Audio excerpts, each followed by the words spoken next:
as a writer, you probably have so many obstacles lying between you and finishing and publishing and promoting your book. Some of these problems are mindset based, right? You've got the self-doubt. You've got the issues of not believing you can do it. Or maybe you have writer's block, or maybe you're having a hard time motivating or finding the time or concentrating, or maybe you're thinking that, hey, maybe my writing skills aren't where they're supposed to be. But I have to say that one of the things that can be the hardest to deal with as a writer is settling on just one book idea when you have so many potential stories to tell. I'm Karena Akhavein. I'm a professional writing coach. I've been doing this for a while. And believe me when I say that I had this massive issue as well, because I wanted to be a writer for the longest time. I had so many ideas in my mind.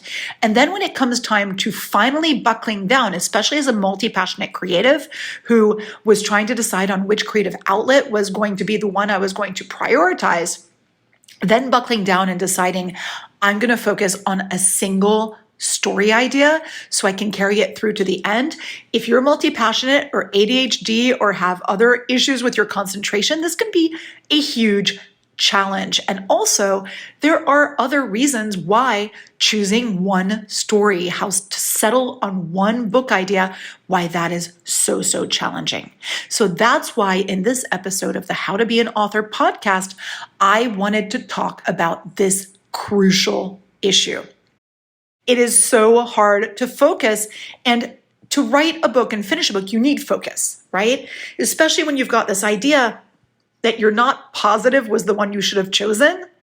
Let's talk today about why it's so challenging to choose one book idea and how and why to settle on one book idea. I'm going to give you some actual actionable tips that you can use to finally settle so that you can see this book through to the end. I think that this is going to be super helpful for those of you who've been kind of playing around with a gazillion ideas and not able to buckle down. It's really going to help you to be more streamlined in your efforts. And hey, I get it if you've been having a hard time deciding. I have writers who've been working with me for a while who keep jumping around. And honestly, one of the things that we work on are these very things: settling on a book idea and staying excited about that one book idea so that you can push it through, so that then you can address all the other little book babies you have waiting for you. If you're a writer dreaming of becoming a successful author, join me, writing coach Karena Akhavein, on the How to Be an Author podcast, your weekly source for writing information, inspiration, and motivation. Welcome to the How to Be an Author podcast. I'm writing coach Karena Akhavein, and it is my passion in life to help writers like you to get those books written, published, promoted, so that you can actually see those writing dreams come true. And one of the things that stands between you and your writing dream is not being able to settle on just one book idea when you have so many stories to tell. So why do we do this to ourselves? Are we just self-sabotaging?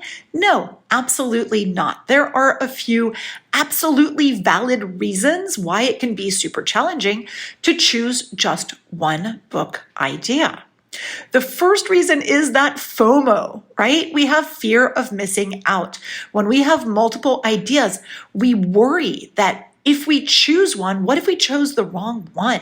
What if we're missing out on the potential success or fun or satisfaction that might have come with that other idea over there, right? You think to yourself, oh my God, I'm going to be working on this book over here.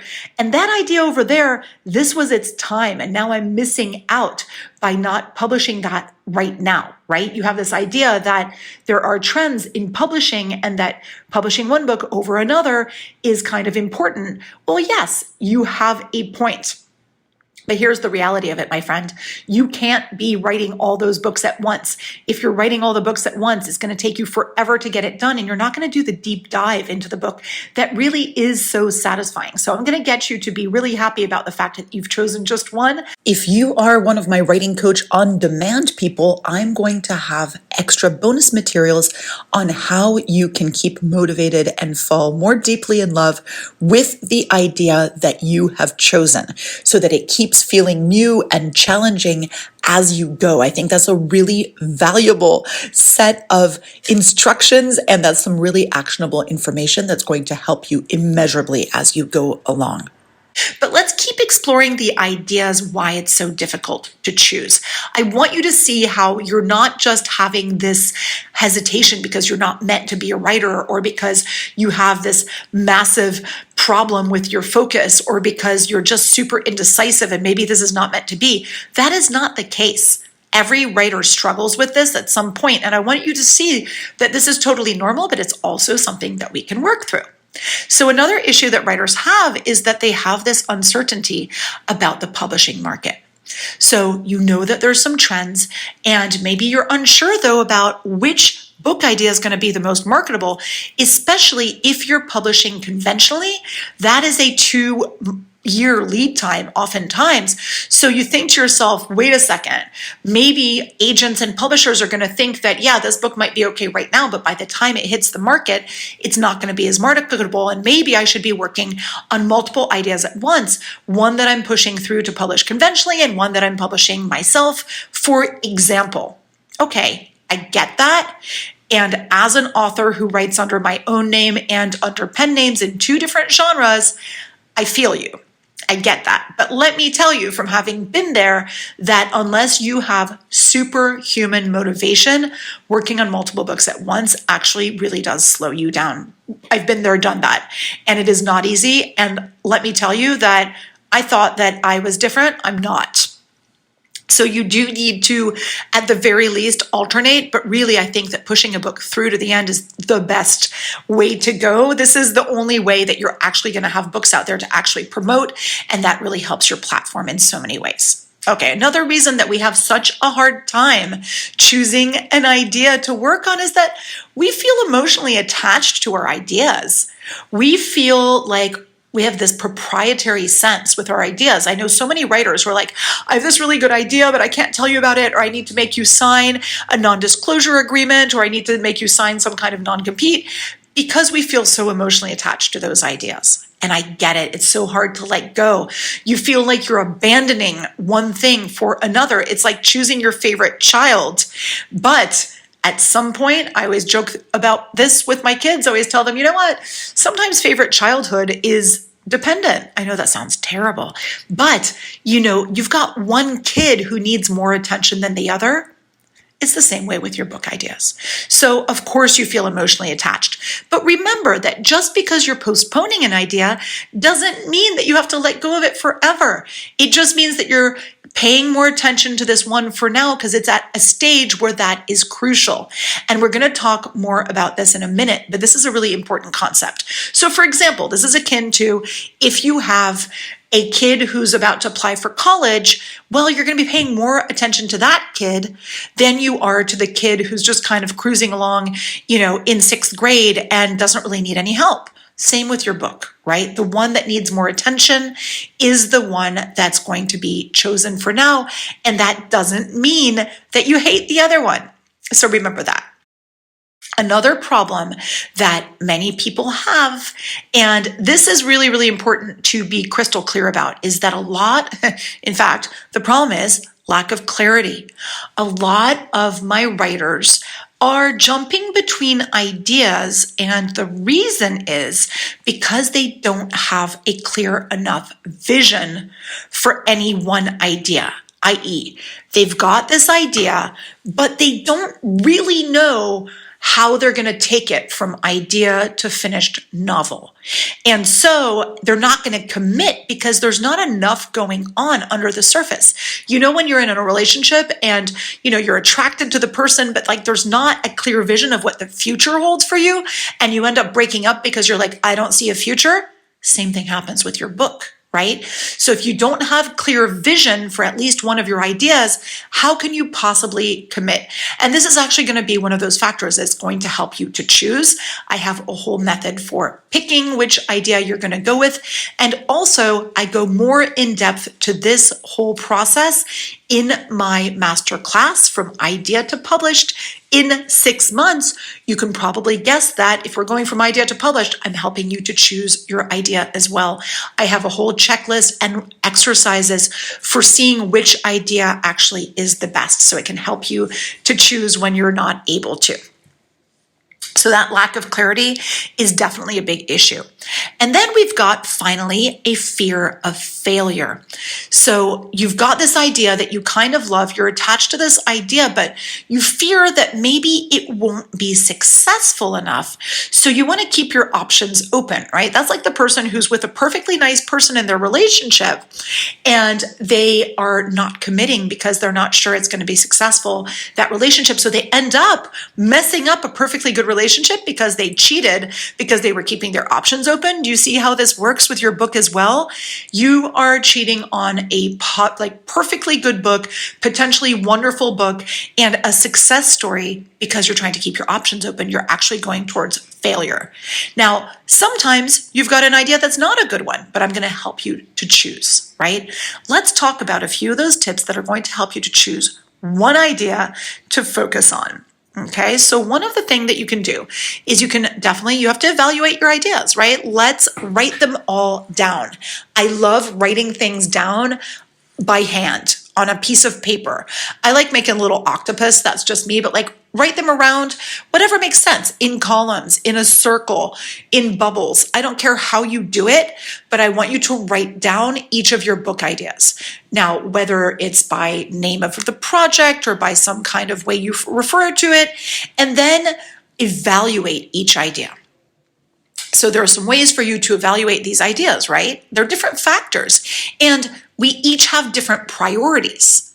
We each have different factors that matter more to us. So you can't really ask your friend, hey, which one do you think is the best idea? That can be one of your methods for narrowing it down, but really this is very personal because what is your level of interest in the topic? What is your knowledge of the subject matter? Literally, how easy is it going to be for you to write this book? Because that's really important. The easier, the better, I say. And then after you've thought about all of these things, what's the potential market for my book? How's it going to do on the market? Do I think that, for example, all ideas being more or less equal, which one's more marketable? Because again, I'm trying to make things easy for you. Marketability is important because as an author, even if you are publishing conventionally or you think you are, the marketability of your book is key. You're not going to find somebody to publish your book if it's not marketable. So remember that, right? Your idea needs to be not only compelling, but also viable. So evaluating your story ideas, very important step, but there are other ways as well that you can look at your different ideas. One way to evaluate your story idea is to ask yourself if your story idea is fresh and original. Now, I know that there's no such thing as a completely new idea. Of course not. Things have been done before.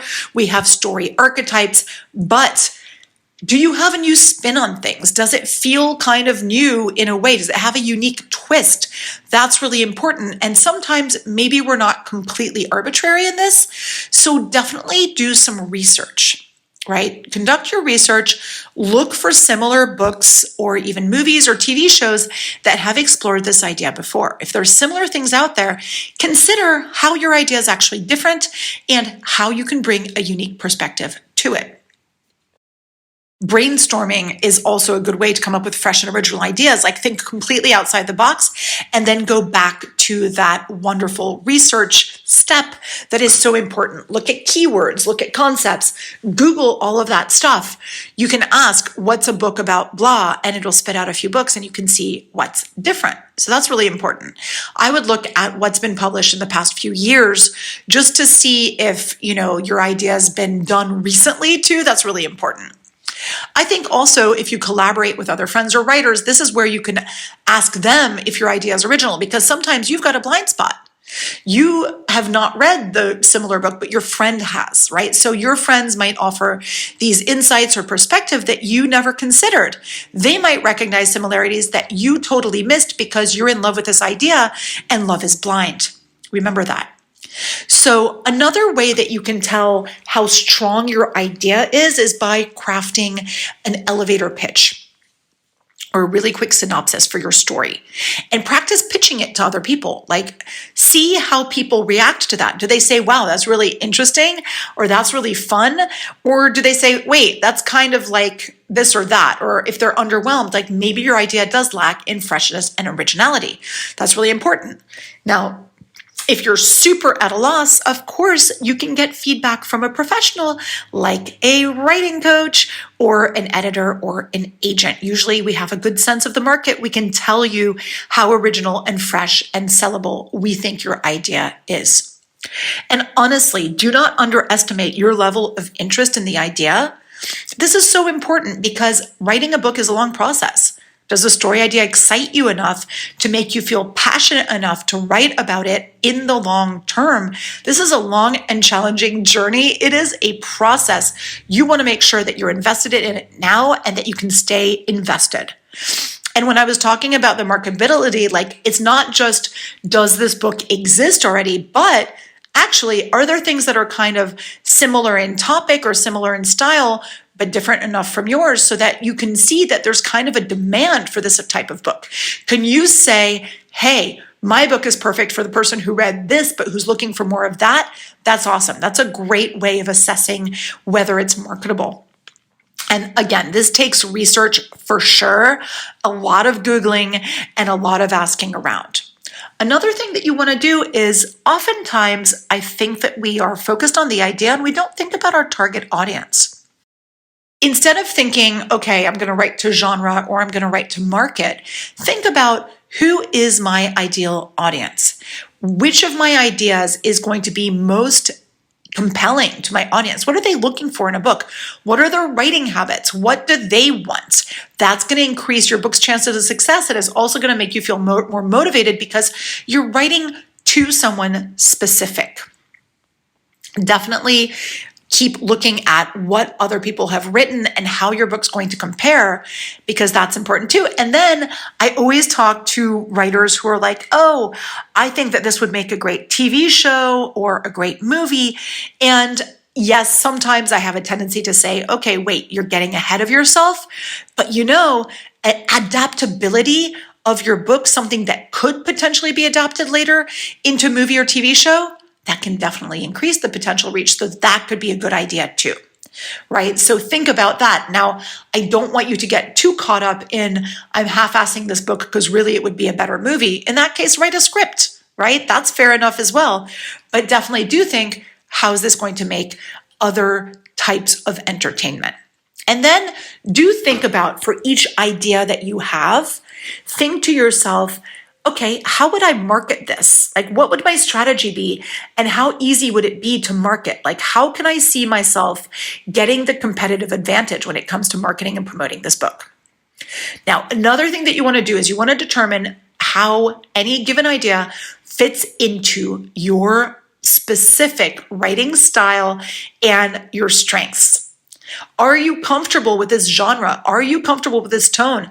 So many writers I know are super intellectual and they're writing something that's really brainy, and then they say, you know what, I've decided to just write, frothy romance because that does really well. Okay, that's great, but can your skill set actually align to that? And are you going to be proud of what you are actually producing in that genre? Definitely writing a story in a specific genre is always useful. If you haven't listened to the episode on choosing your genre and why that's really important, I definitely think you should go back. I think it was last season. Go check that out.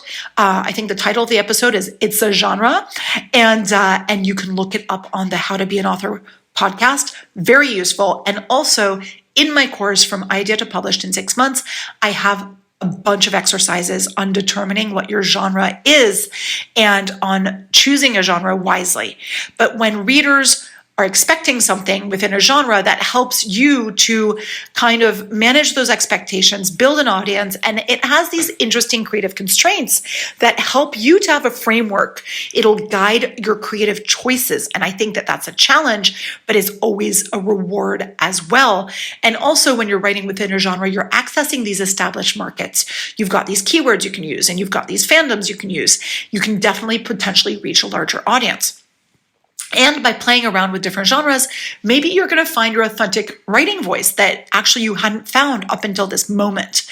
That's kind of interesting and challenging as well. So I kind of love that. But I don't want you to just jump into some random genre because you think it's going to sell. I want to make sure that you've got the passion and the interest, because if you're writing in a genre that you're not that interested in, but you're doing it for like marketing, it's not going to be your best work. Also, you really need to be familiar with the genre. You need to do some research, read widely in that genre before you start going, because you might actually end up writing something that's against the genre that's going to be a problem for the audience you thought you were going to have. And remember that the challenge of writing in a new genre is going to force you to learn a bunch of new skills. So do you have time and energy to do that? And also, what about your branding? If you're already established in a different genre, you're going to have to switch to a new one. Does that confuse your reader? Are you forced to go into a pen name situation? Also, I have a podcast episode on using a pen name. You'll probably want to listen to that. But consider the challenges and the advantages to doing this. So definitely I was talking about writing that pitch or summary, which is going to help you to see, are there some problems with this story? So there are no right or wrong ways to evaluate your ideas. Again, all these little tricks of looking to see how strong is my idea? How strong is my story? How easy will it be to write or to market? That's crucial, because I really want you to make things easier on yourself. Making things harder on yourself is not going to make you win any kind of contest at all. Many authors think that the challenge is half of it. Guess what? It's a challenge no matter what. No matter how easy you make it on yourself, it's still a challenge. So I also want you, when you're weighing your different ideas, consider your goals. What are your goals? What do you want to write this book for? Are you hoping to make a living as a writer? Are you hoping to entertain your readers? Are you hoping to educate them? Are you hoping to kind of build a platform? Are you hoping to live your fantasy life? I mean, so many different things that you can do. And, whether it's sharing your story or just, entertaining or writing something beautiful or informing or making a difference or establishing your career and establishing yourself as a certain type of writer or challenging yourself, like each of those things is a different goal that maybe a different idea could serve better. So think about what your key goal is and then look at those ideas and be like, which one is aligned with this specific goal? Now, I think that when we have a lofty goal, the issue is that our book becomes that much bigger and that much more complex. So this is where I challenge you to boil it back down again and to think about how feasible is this to carry out this goal without making me feel like I've got a massive responsibility. If you want your book to completely change the world and be a bestseller, do you see how all of a sudden this idea becomes much more complex and much more difficult to implement? Is going to involve a healthy dose of self-doubt and probably a lot of struggle. So you definitely want to think about what has the most impact, but the most feasibility at the same time. Which idea is most likely to be successful given your skills, your actual skills and experience as a writer? Which idea has the potential to resonate with your reader? All of these things are very important. I don't want you to be in la la land about what you can achieve. I really want you, especially if this is your first book, I want you to get it done and be happy with having something published. And then we move on to the next idea, because that's the beauty of it. You get to work on the next idea and the next idea after that. But first, let's talk about, once we've decided on an idea, how to stay focused once we've chosen our book idea. Because staying focused is a challenge, especially when you have this struggle choosing an idea. You're definitely going to need to keep on track. You need to keep the momentum going. That's really important. And this is where setting clear, achievable goals for your writing is key. It's going to help you to stay focused and motivated. Break that book down into smaller parts, such as scenes. I love writing scene by scene. Set yourself some deadlines for each part or task or stage. Really important to do. Creating a routine is also another thing that people say, like, hey, create a routine, especially when you're trying to achieve this writing goal. Creating a routine is key. Now, here's the thing. A lot of writers are like, it is so hard to create a routine because, how hard is it to say for the rest of my life, I'm going to write from 9 to 11 in the morning? That's impossible. But here we go. You have chosen to write this book. You've chosen this one idea. This is not forever. This is for this project. How can we push this one project through? Let's try to be really ambitious with our routine and get it done. And that means creating a routine that's ambitious and that's sustained so that you develop this habit and that you see the progress. I think that seeing progress is important. Eliminate the distractions, find accountability, but still remember, take some breaks. That's important, but not too many. And then you're going to remember your motivation all the time. Go back to that page where you finally settled on an idea because A, it was exciting, B, it was fun, C, you know that you're good at it and that you can probably finish that book at some point pretty quickly. That's really important. Remember the motivation. Remember why you fell in love with this idea in the first place. Remind yourself that each idea is just a building block in your writing career. And I want you to reward yourself. So I was talking to a writing client the other day, and she's like, okay, I finally settled on my book idea. And, I think I've decided I'm going to do this one book. And I've got all these scenes that I'm dying to write, but first I need to do this. And I said, no. Don't save that fun stuff for later. Reward yourself by writing the fun parts first, because that's how you start to gain critical mass. And also, if you're writing the fun parts, you get to connect the dots between those parts and write the other parts with a much better sense of momentum and a much better sense of sustaining that fun and that storyline. I think that really, really helps. And also, once you see that you've written about 50,000 words, you're going to be that much more likely to go back when the going gets tough to say, you know what, I only have, less than half to go of this book. I'm more than halfway done. Let me keep writing, because that momentum and that critical mass, they are your friend. Remember that when you look back and you go, okay, I've got this idea where I have 50,000 words written, and then I've got this other idea that I could start tomorrow. Please go with the 50,000 word one. Find a way to fall back in love with that idea, push it through, publish it, and then you can go to the new and exciting ones later. I promise you will have time to do this as long as you don't totally sit there and freeze and start wasting time. Anyway, I hope this really, really helped. And again, definitely check out, if you are having doubts, definitely check out my course, From Idea to Published in 6 months. We have so many worksheets and so many videos on this very subject. And also, if you just need the accountability and somebody to bounce your ideas off of, my writing coach program, Writing Coach on Demand, is your budget-friendly way of achieving that. For less than $1 a day, you get to have office hours. You get to ask me questions. You get to say, hey, I'm having issues with my idea.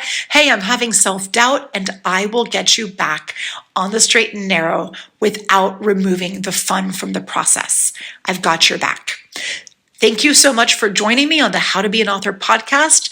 I look forward to being with you in office hours if you're in Writing Coach on Demand, or seeing you if you are in my From Idea to Published course. You'll have that final meeting at the end. And otherwise, I look forward to being with you next time on the How to Be an Author podcast. Talk to you soon. If you have any pressing writing-related questions or would like to be featured on the How to Be an Author podcast, please feel free to reach out on my website, creativeandwritingcoach.com.